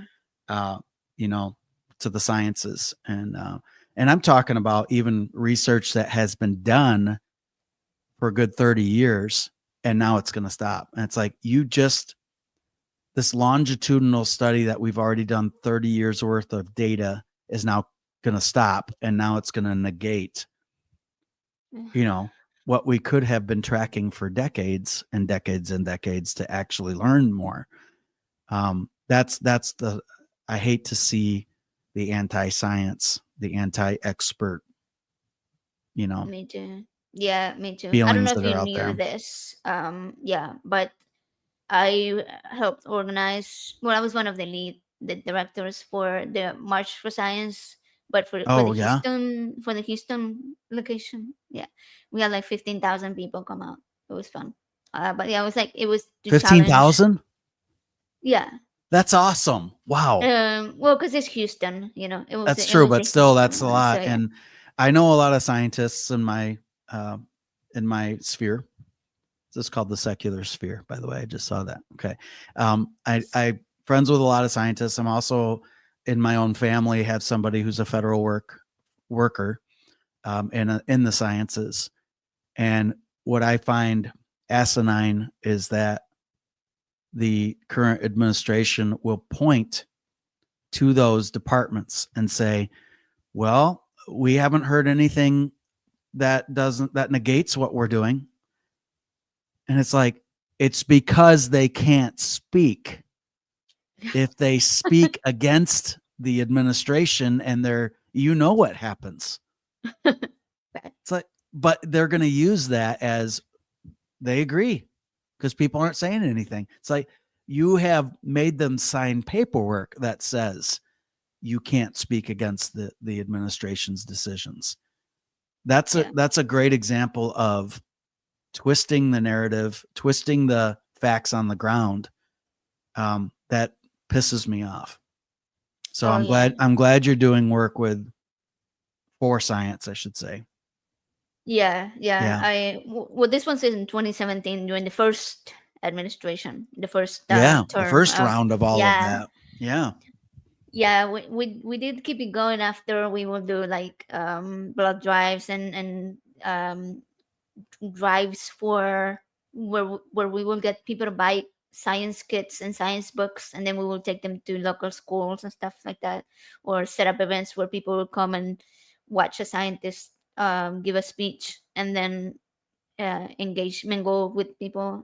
We will do it like a breweries, so people will be like sitting down and drinking and having fun. I kind of miss that. I miss doing those in person things. Yeah. Now I mostly focus on talking about brains on my channel.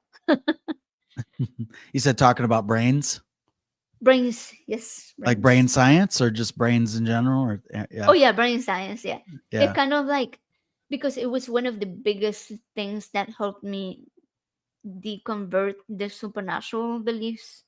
Um, like I have this experience where I heard somebody speak to me after they had passed away, so I was like, I assumed that it was their spirits talking to me, and kind of like being able to deconvert things like that with with a better understanding of how the brain works and how our brain processes sound, and how it, Oh, very cool. Yeah. like when you think in voice, your brain sort of turns down the part that processes outside sound, so that you understand that you're hearing your inner voice and not an outside voice. There was actually recently some studies that showed that people with schizophrenia might be hearing their own voice, but their brain is not turning it down, so it sounds like it's coming from outside.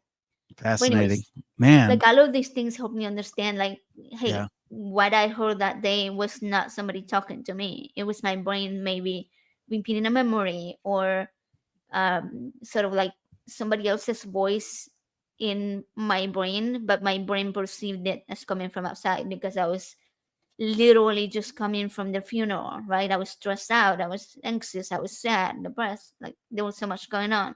Your brain is And glitchy. yeah. Hey, have you ever experienced deja vu? Oh yeah. Like I have that happen too, and that's when I'm like, I swear I dreamt this like 3 weeks ago. It is amazing how your brain will make those connections, and then I go, hey, you probably thought that 20 minutes ago or 10 minutes ago or maybe even 20 seconds ago, and now it's repeating. I don't know, but it seems so real for a second. Right, yeah, I think it's all about the way that the brain replays memories, Yeah. like in a way it might feel like something that just happened, or sometimes it might feel like something that happened years ago. Yeah, it's very interesting. So I had a question Yeah. for you. Okay. Sure. Before, when we were communicating about what to do in the show, you mentioned something called the one word challenge. And Oh you said yeah. you wanted to talk about Sure. that. I was Oh, I'd love curious to. about it. I Yeah. didn't look it up because I was like, I'm gonna let it be a surprise. No, that'll be good. I okay. It might seem hokey, but I Okay. actually think it's a pretty cool practice. And it's this is why I spoke to Sunday Assembly Detroit about actually about a year ago. Because what happened, AJ, what happens usually on New Year's for a lot of people? What do they, when they're thinking about their next year, what do they do? What do they set? Resolutions. Resolutions, right? And there's a ton of research to show just how much that doesn't succeed. Um, Oh yeah. I'm and I still working on my resolutions from 5 years ago. exactly right. Now the cool thing about it though is it is aspirational, right? You're like forward. I want to think forward here, and what do I want? But instead of like having a big list of resolutions, one word is more about selecting a word for the whole year. Okay, I like that. And a lot, so in fact I actually have them hanging up right here from 2017 onward. So I've been doing this for a while. Ah, And this will actually be a good way to wrap things up, because whatever we believe in, I want to believe more responsibly, right? That's what I want to do. that's Um, okay. That's funny yeah, because I made, so I have a little store where I sell T-shirts, and I made one that says "Think responsibly." I love it. Yes, and I think you're going to see the connection here. So I will. I won't say every single word I picked every year, but I'll select a few of them, and then you'll see how this connects to everything today. Because that evolution of the last 10 years is written all over this. Okay. So 2017, when I first started, I was feeling a ton of anxiety. And I now know that because I know I was anxious for a variety of reasons, but one of them is, hey, I've come out to myself about my skepticism and atheist beliefs, but I'm still holding my cards and I'm not letting people know. So when you're two different people, you're going to feel a lot of anxiousness, right? And that was just one of the reasons I was feeling anxiety. There was some health stuff going on as well. So I chose the word peace. And so for that whole year, I was like, I'm going to embrace activities that are going to bring me a sense of calm and self-care and peace. So, I did some meditation challenges. I did some other things that would just help reduce that. And it became very meaningful for the whole year, right? The following year, I picked the word stretch. I'm going to go just a little farther than I thought I could, right? That was the year when I did a lot of health challenges. I had hardly, I had run a few 5Ks before, but not much else. And so I'm like, I want to do 10Ks. I want to do 25K. And I ended up doing a marathon by the end of the year, which was really, Wow. so I'm, again, not to be a completely different person, but over a year, you can stretch a little bit more and a little bit more and a little bit more, etc. A couple of years later, I chose the word voice. So this was 2020. And guess what? That's when I created the podcast, the first one. I said, Love I'm going it. to now use my voice to express things I haven't been able to, but I'm also going to help people find their voice. And so that kind of became the whole theme of that year, was doing things like that. Let me skip ahead. I got to do this one. Okay. 2024, I chose a phrase, which was carpe diem, which might sound familiar if you're a Dave Warnock Oh fan, yeah. Yeah, because yeah, yeah. I yeah, get that. and in fact, I don't know how David would feel about this. I showed him, but Mhm. on my shoulder I have a tattoo, and it's the logo from Skeptical Scott at the you've seen it, the little chimp, right, with the headphones. Yeah. Except on the headphones I have CF, and on the other one I have TD, which is Carpe the fucking DM, right? You I know love that, that. don't AJ? What is that? Why are you laughing? Just tell No, the I love audience. it. I Yeah, love it. I mean that's Dave saying Carpe the fucking DM, right? Like, make the Yeah. most of the moment. So, you know, 2024, I was doing a lot of things that I normally would have hesitated on. I just kept saying yes a lot more that year to different adventures and whatnot. So you see what I mean? How this kind of all wraps together. Last year, the word was the word ask. Ask. I'm going to ask tougher questions. Okay. And that I was like also that. in my personal life, but that was my professional life, because I'm in a coaching role where the thing about being a coach, you want people to value what you're offering. And because I'm a people pleaser, sometimes I just tell them they're great and I celebrate them. And we need somebody celebrating us, wouldn't you say, AJ? We need a cheerleader sometimes, right? Well, yeah, yeah, like somebody that's like supportive and like that's they Yes. got your back. Yeah. But then I had to ask myself, wait, have they brought me here just to cheer them on, or have they asked me to push them and coach them? I need to ask tougher questions. So, Yeah. like, every time I would meet with I'll just call it a client, right? I would always in my brain go, what's the question I need to ask them? Like, what's the question I need to, what's the question I need to push on just a little bit so that they can go, oh, gosh, I really need to do that. So, Yeah. and I know it made conversations better. So I can announce my one word for this coming year right now. Oh yeah, Cause let's do it. I pick it on my birthday, right? Which is in November. So it kind of Okay, what framed day? it What day was it? the 13th. Oh, okay. Mine was November 4th. Cool. Yeah. Wait, is that a Scorpio or is that right on the border there? Yeah, Scorpio, All yeah. right, we're Scorpios, AJ. Yes. But it's the word hope, Hope. which can seem Yeah. like a religious word. You know what I mean? No. I think I have come to like see it as less religious now. Yeah. Me too. Good. I'm glad to hear that.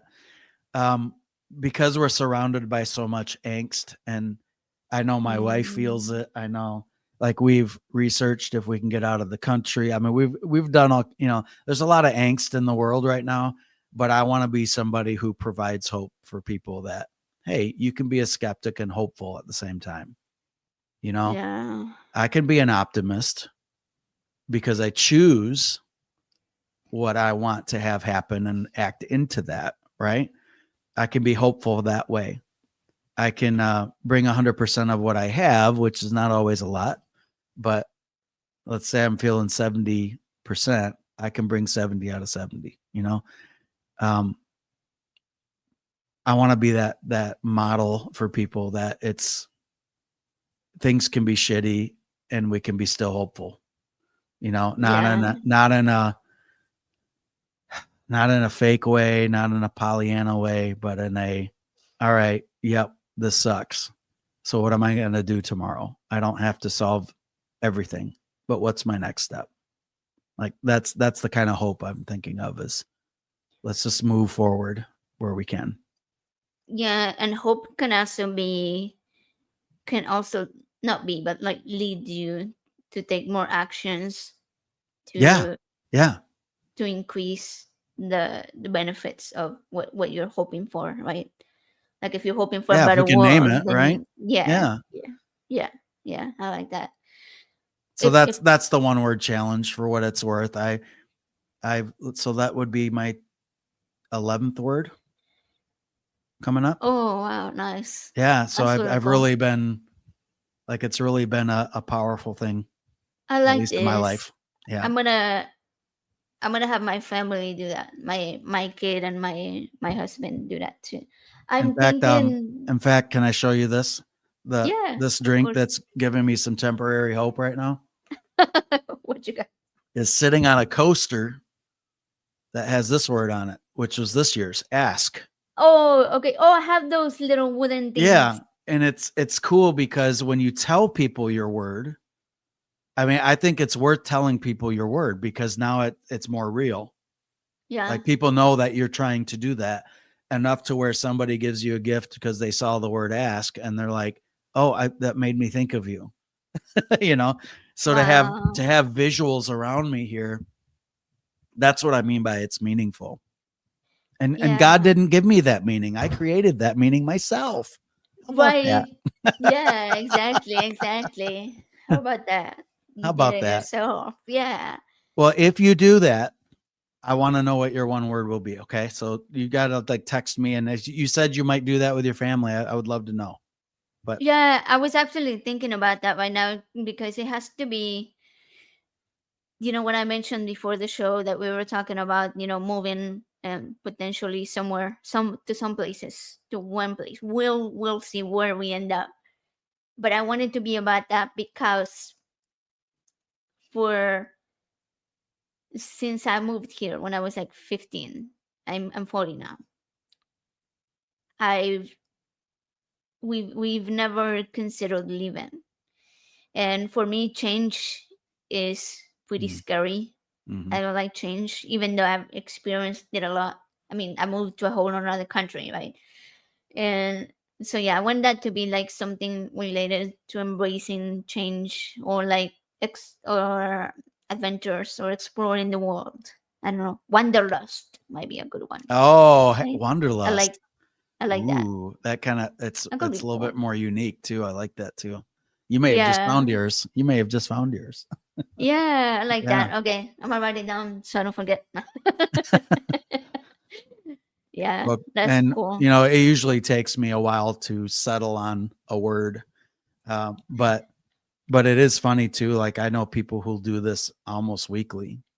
Like, what's my word for this week? What's my word for this week? And I think that's great. Do whatever you want. I do, like, at least for me, I like doing it in a year, just because Yeah, it ends up centering me a bit as I go through the seasons of the year, like, what does this word mean right now? Okay, now I'm about to go into a season of this. So what does it mean? And now it looks like I might be moving. how can I find wanderlust in that? Like how can I Yeah. embrace that instead of be fearful of that? So I like that. Yeah, and I love going into nature or like hiking and going on trips. So I think it will work. It will be a good word. Sweet. So quickly before we wrap this up, you were talking about your tattoo that you have on your Yes. shoulder, right? Uh-huh. And so I was thinking, like, growing up, I don't remember knowing anybody that had a lot of tattoos. Oh yeah. Because I think because we lived in such a small town and stuff, like it was like the middle of nowhere. Then I moved to the US and I adopted all of the stereotype biases that society has, right? Like tattooed people was one of those biases. Yep. And it feels like we are being taught that people with tattoos are, I don't know, irresponsible or impulsive. If women have You're in a gang. tattoos, yeah, like they're right. If you're a woman, then you're like you must be promiscuous. You must be trashy, like which obviously is like purity culture from the Bible. Um, like I don't know. There's so many adjectives we could say. Hmm. People uneducated. I don't know, low class. They want attention. They're like you said, they're in a gang. They're criminals. Hey, even my Um, wife recently just said, "Do you have to get a tattoo about fill in the blank? Does it have to be in your identity that you have to have that? So like she's not quite with it. I mean, she lets me do it oh, because it's what I want to do. But anyway, to your question, what are you thinking about for the uh, tattoos thing? Yeah, well, yeah, but like for me, it was like I I had it's ironic because like I love the way they look, right? But at the same time, it was like this cognitive dissonance of thinking oh that they were yeah, negative thing. So I never really got one. I knew my mom didn't like them. So again, I didn't want to disappoint my mom. Love my mom. She's great. Um, I don't know if she's seen because she lives in a whole other country. I don't know if she's seen my tattoos. I'm sure she's seen them on Facebook. But like, so when I moved away from religion, into the atheist community, like I started learning so much about bodily autonomy and like being authentic and embracing, who you really are, breaking down all of these preconceived notions. So last year, I finally decided to get a bunch of tattoos, and I wish I wasn't that broke so I could get more. But I wanted, I remember you mentioned when we did that show, that fundraiser, that you had a turtle. Was that a turtle? I do. Yes, Okay, what's the story behind the turtle? That's my favorite animal. I great topic by the way. I think it only took Okay. it only took me till my mid 40s to like get excited about tattoos. But just a sec, I'm gonna take my sweatshirt off, not just because I'm warm, but I want to show you the tattoo. So Yeah, I want to see it. give me a second. All right.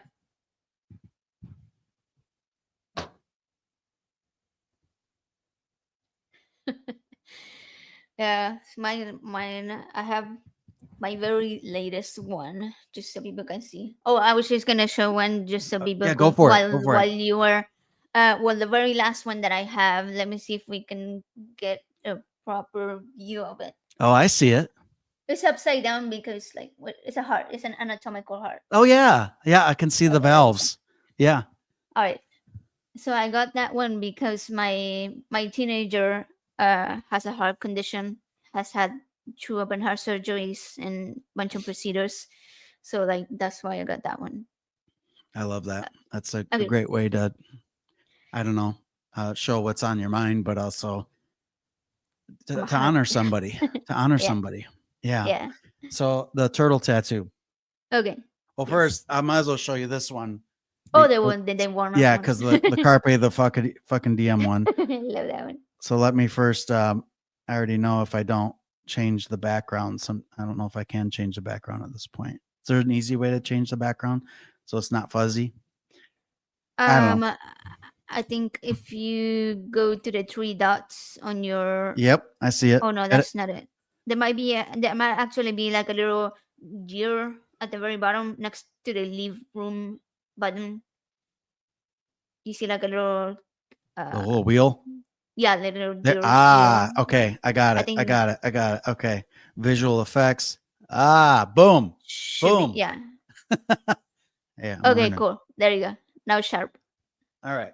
So there's my logo for the Oh, show, but that's there's so cool. you can see the CTFD, Yeah, yeah, yeah. right? I can see it. So there's I love Carpe that. Carpe the fucking Diem.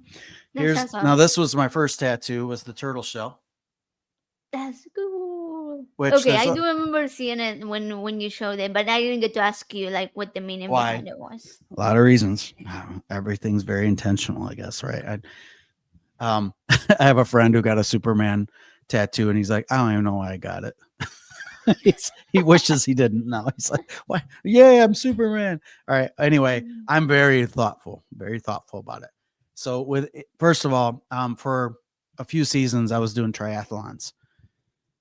So that's swimming, biking, and running. And so that I actually love the water. I live in the Great Lakes. The painted turtle is our state reptile. All right. It's Turtle Island, man. I mean, so there's something about the turtle that I love. And this time of year, where our turtles in December up in Michigan, they're in hibernation mode. Yeah. They're like under the pond, buried in mud, and they don't come out till things are melting. Wow. Okay, Like I did not know that. yeah, it's amazing what some animals do this time of year. Like as we speak, I've got a foot of snow outside. And did you know underneath me are some fireflies? Meaning the fireflies we see in July, they are under the ground right now, just All right, starting. because They're just yeah. starting, right? They're just all of that is fascinating as far as nature goes. So this turtle shell is kind of like the love of nature and all of that. But I also have some letters built into it, and you'll probably love this. Okay, I'm not going to keep doing this. So, but in the letters, there's G, O, and D, which spells God, right? G, O, and D. And then Uh-huh. on the other side Wow. is AWE, which spells awe. Oh. Okay. Now the God is more of kind of like a nod to the, yeah, but I don't believe in God. It's each letter stands for something. G is for gratefulness for what I have, for what I've been through. O is for optimism, and that's for the future. D is for determination to make things, like to act into things that I want to have happen. Right? Awe, I just love the word awe. You know how some people will look at a scene and be like, oh, Nothing. Yeah. God, right? Well, I say, I don't need a God attached to it, right? But A stands for adventure. W stands for why, which I think we For understand. for So why? For the A question W why? E, right? Okay. Yeah, why meaning ask questions, right? Okay. And then E is for empathy. Okay. I love that. Okay. And then on the bottom are the numbers 2 and 9, 29, because I was married on the 29th and my wife's birthday is on the 29th. So that's in honor of her. Wow. That's So sweet. well, there was a lot on that turtle shell, wasn't there? Did you really want to know all that?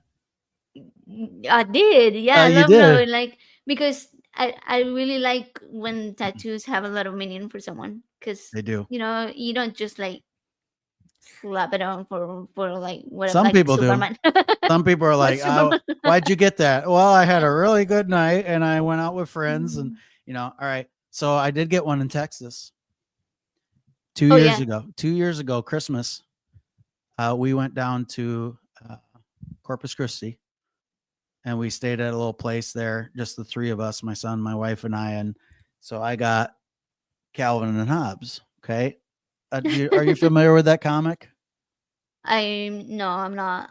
All right. Yeah. Looks It cool. went out of style a while ago, but that's one of his favorite comics. It's one of mine too. And that's the last cell of the comic where they're like, let's go on adventures and they're sledding together. And so Christmas, that's in honor of my son. And then the last one I got, I won't show you, but I just got it. And it's the Great Lakes. It's on my right calf. Oh wow, nice. But it has a symbol of the Blue Water Bridge, which connects us to Canada. So my good news is that my wife and I, for our 25th anniversary, we got a little camp spot Oh nice. in Canada. for 6 months of the year. So that Blue Water Bridge is the connection into Canada. And it's just like, if we can't move there, well, damn it, we can be there for a lot At of the least year. half. So we That's got a awesome. foot in each one. Yeah. Wow. Yeah, no, And that's really I've cool. got more ideas, but I'll keep them to myself because I've been talking about tattoos for the last 10 minutes. So you've got your tattoo there, the heart. Do you have any other ones, or is that I all you? do, Yeah, yeah. So, because I heard you say plural. well, yeah, I have three separate ones. So this one is like Ooh, the yeah. small, the science Ooh, one. I love the color. That's Yeah, the awesome. colors come out so That good. really pops. So that one has like the dopamine molecules right there, and the DNA, and then the musical. See the music notes and the treble clef Oh yeah, right there. and the Yeah. atomic. Oh, that was badass. I love that. And then there's a quote right here, which is Nirvana lyric, "Forever in that to your priceless advice," which my kid picked the quote. I was like, pick a song lyric by Nirvana because our three of us love Nirvana, my husband, my kid, and I.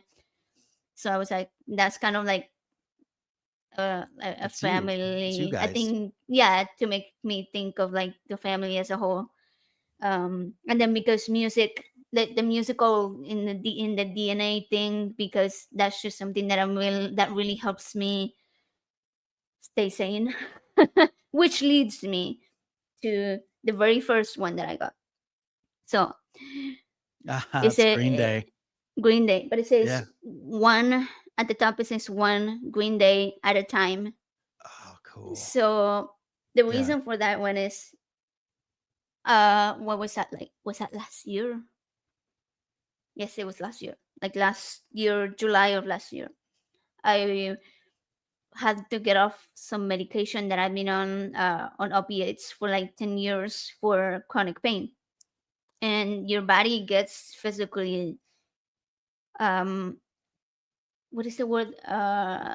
Like your body needs it. I don't want to say addiction because it's not like when you're, an active addict seeking it. Sure, but It's there's going to be a withdrawal, is what you're saying, right? Because right. it's So become accustomed to it. It's kind of rebalanced to expecting it.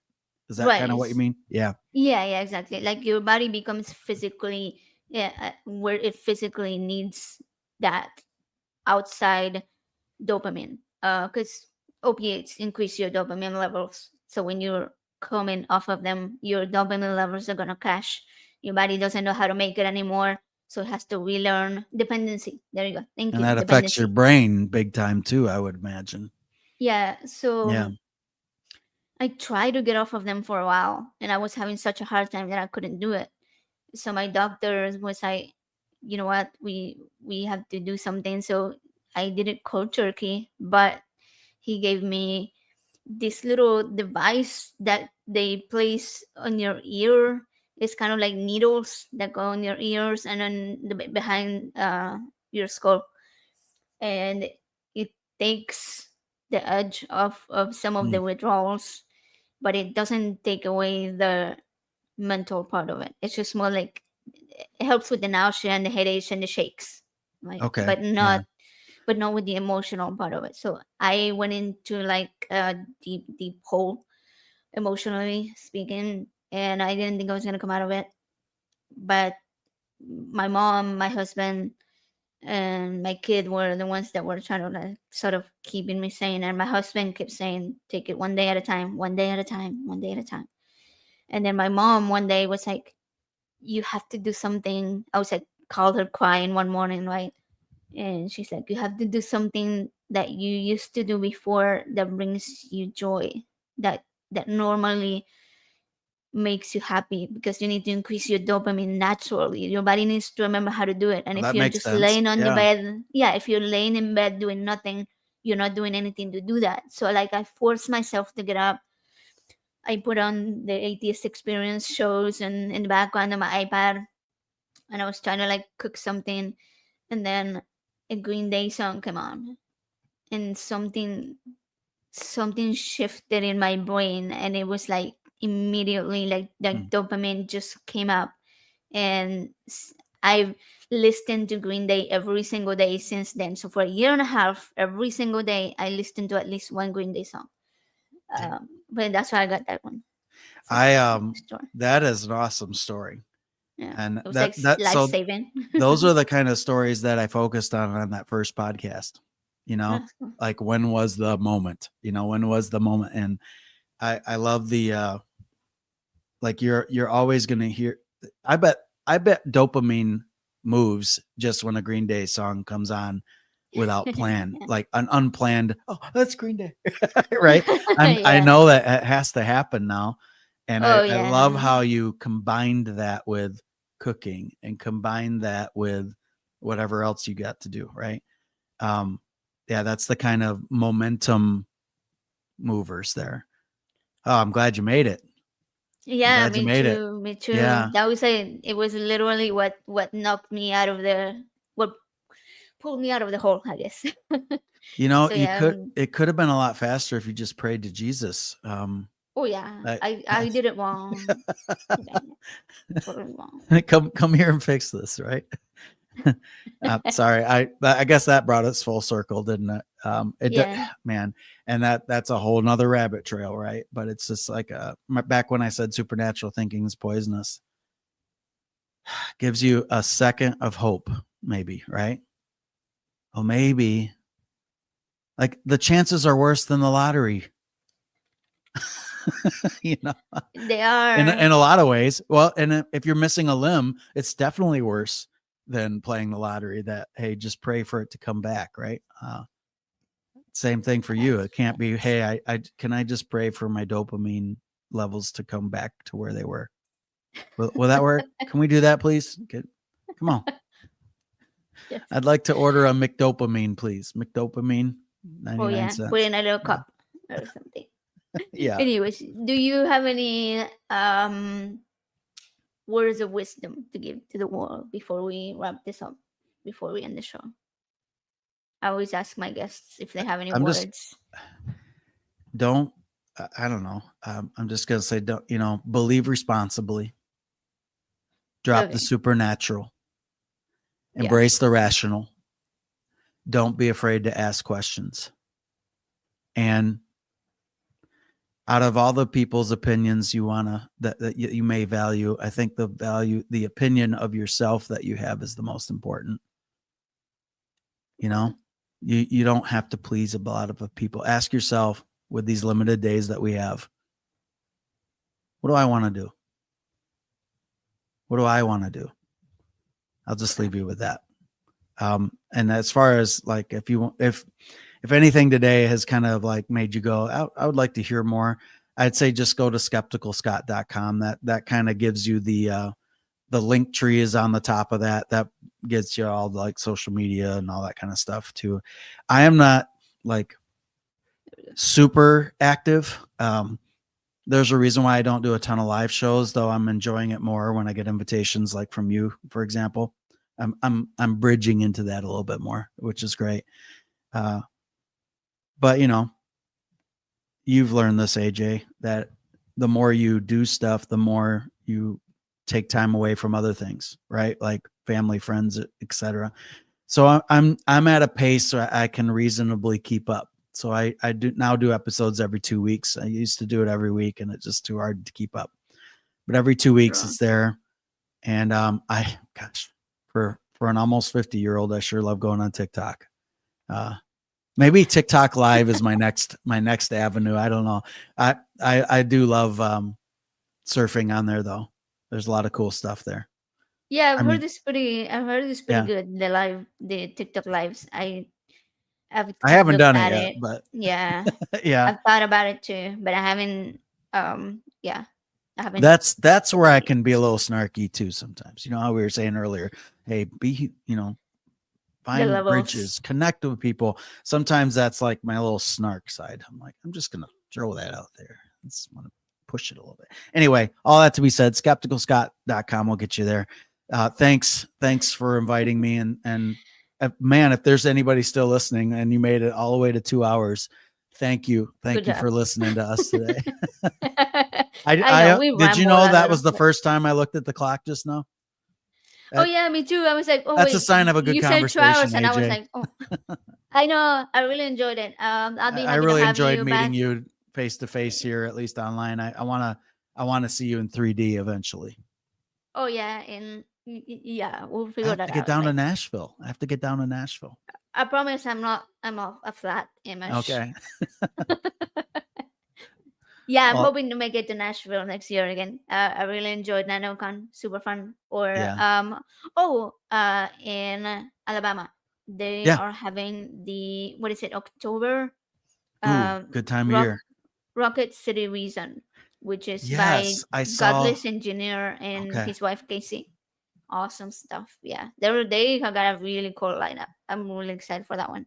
I wish I'm I could make all of definitely, them. yeah, I'm at the moment in my life right now, work schedule wise, where I have to actually think about a year from now. Like what are the times I need to request? So I'm glad you plugged that in. So I Yeah. gotta go somewhere. My first atheist conference ever was last April in Minneapolis for American atheists. And I had such a good time. And just like you probably did at NanoCon, there is nothing like being Uh, with people that it's you don't have to amazing. pose in front of. Right, I'm sure there are some exactly. posers there, but I didn't feel like I had to pose at all. I was just like, I'm letting my guard down and I'm just going to be with people. I And I'm know. not even that extroverted. I'm more of an introvert. I felt like Same. so much fun there. That's the thing for Yeah. me too. I'm an introvert. I need my space sometimes from people. But when I was there, we were there from Friday to Sunday, and I was like, I need more time. I wish it was Yeah. longer. Can we have Yeah. the whole week? So Because yeah, you just I was having such inspired a me. good time. I've got to make those plans like this. All right. I'm going to make plans by Sunday. All right, all right. I'm going to I make plans highly. by Sunday. I'm going to go, okay, which one am I going to go to this year? Well, there's also I really want to go to Baja. BehaCon. I really want to go I there. know. That summer place I was telling you about that I have now is near there. But the Oh, problem is it's like right that's like prime time for me as far as I could be anywhere in the country for my work. mhm. But man, Right, I right. like we are told don't take any time in August. Like it's all hands on deck. But I want to go, hey, I really need that Friday off at least. I really need that Friday off. I'd love Right, to go to yeah. Baja Con. But hey, thanks for plugging Rocket City too, because October is a great time of year to go. Yeah, and they have a super good lineup, so you're gonna enjoy it. I mean, they have Seth Andrews, um, Erica, Erica Gibbon. Oh my god, Oh, love Gutsick her. Gibbon. Love her Yeah, work. Love her work. Yeah. So hey, thanks again, AJ. This has been great and yeah, really nice fun. to have another friend. Thank I you. know. Yeah, I'll be happy to go on your podcast and have you come back on here Excellent. anytime. Anytime. All right, Deal. we'll make it As happen. Seth says, I'll have my people getting a hold of your people. He don't say that. He don't say that. I'm That's like, funny. what's it like to have people? Do you really mean that? So, I always end up contacting him, and then I'm like, oh, maybe I should find out who the people are. I think it's Kristen, right? Kristen, she's all over. I don't She's know. all over. I don't Yeah. know. I just think I've caught him saying that a couple times and I just snicker. So, all right. So, Well, all hey, right, guys. Thank you thank you all for being everybody. here. Peace Yeah. out. Subscribe to all the things. Go do the things. Like the buttons. Button the likes. I don't know. Whatever. I mean, Do the we're, things. Do the yes. things. You know what to do. You've been on this YouTube thing forever, guys. You know. All right. All right. And keep finding better ways to human. Deal.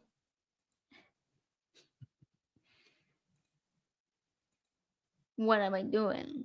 I don't I know. gotta We're I still gotta click live. the button. Yeah, there we go. I clicked the wrong What?